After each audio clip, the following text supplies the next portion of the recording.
He's dangerous. He's a sociopath. And he's evil.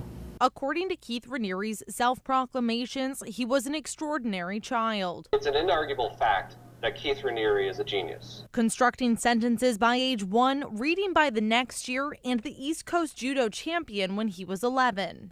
He is wonderfully talented and wonderfully gifted. Then Raniere came to the Capital Region. He graduated from RPI in 1982 with degrees in biology, math, and physics.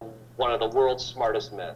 That he has a 240 IQ. Raniere held the Guinness Book of World Record spot for highest IQ in 1989, a record that was discontinued the next year. It's that calling card that he puts out there that gets people to listen. Tony Natale met Keith Raniere in 1991 when he was running a company called Consumers Byline. She says the man she met was nothing like what she expected. It's an amazing idea.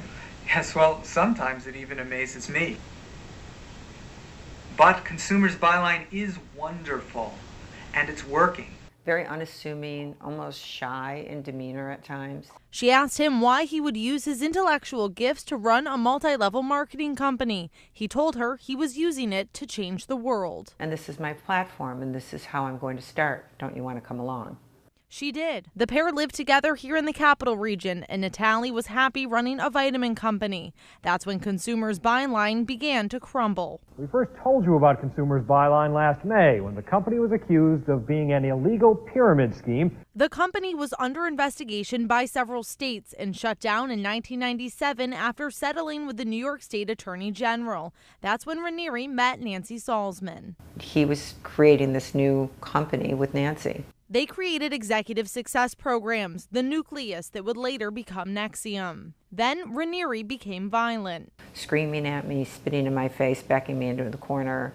Don't you know who I am? I'm the smartest man in the world. I have total retention. You're stupid. You don't even know what you said. Natale saw Raniere for the last time in April of 1999, but she was far from free of his grasp. It wasn't a breakup. It was a run for your life. Raniere began coming after Natale through the court system, tying her up in litigation from the time of their breakup until he was arrested earlier this year. Creativity is an expression of the human spirit. While Natale was living a nightmare, NXIVM was flourishing. In 2000, Susan Dones was running a wellness center at her home in Washington State when she found out about NXIVM and Raniere. It wasn't until I was later on involved that I started to get red flags. Dones says she and others realized Raniere was sleeping with the executive board of the company and borrowing large sums of money from the clients. In 2006, Chet Hardin was working for the now-defunct Capital Region newspaper Metroland. It's that mythology of Keith